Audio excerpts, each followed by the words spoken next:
Mystery door challenge. இந்த challenge ரொம்ப simple தான். இந்த கேம்ல மொத்தம் 3 லெவல் இருக்க போகுது. ஒவ்வொரு லெவல்லயும் 2 டோர்ஸ் இருக்கும். அதாவது ஃபர்ஸ்ட் லெவல்ல A and B னு 2 டோர்ஸ் இருக்கும். இந்த 2 டோர்ஸ்ல ஒரு டோரை சூஸ் பண்ண போறோம். அதுக்குள்ள 2 டோர்ஸ் இருக்கும். அதான் லெவல் 2. சேம் அதே மாதிரி தான் லெவல் 2 ல உள்ள டோர்ஸ் எல்லாத்துக்குள்ளேயும் 2 டோர்ஸ் இருக்கும். சோ அதான் லெவல் 3. இந்த 3 லெவலையும் கடந்து வந்த அப்புறம் உங்களுக்காக ஒரு மிஸ்ட்ரி காத்துக்கிட்டு இருக்கும். இந்த கேமை பொறுத்த வரைக்கும் 8 அவுட்கம்ஸ் 8 மிஸ்ட்ரிஸ், அதாவது 8 மர்மமான விஷயங்கள் உங்களுக்காக காத்துக்கிட்டு இருக்கும். நீங்க பண்ண வேண்டியதெல்லாம் 3 லெவல்ஸ்லயும் என்னென்ன டோர்லாம் சூஸ் பண்ண போறீங்கன்னு இப்பவே கமெண்ட்ல சொல்லுங்க. எக்ஸாம்பிளுக்கு AAA இல்ல BBB இல்ல AAB இல்ல BBA இந்த மாதிரி கமெண்ட்ல சொல்லுங்க.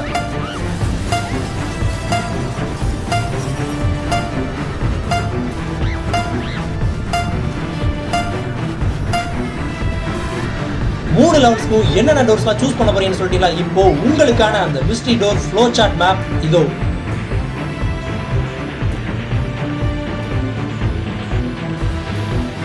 பாத்தீங்களா? உங்களுக்கு கிடைச்ச அந்த மர்மமான விஷயம் என்னன்னு கமெண்ட்ல சொல்லுங்க. மறக்காம லைக் தட்டி விட்டு சப்ஸ்கிரைப் பண்ணிடுங்க.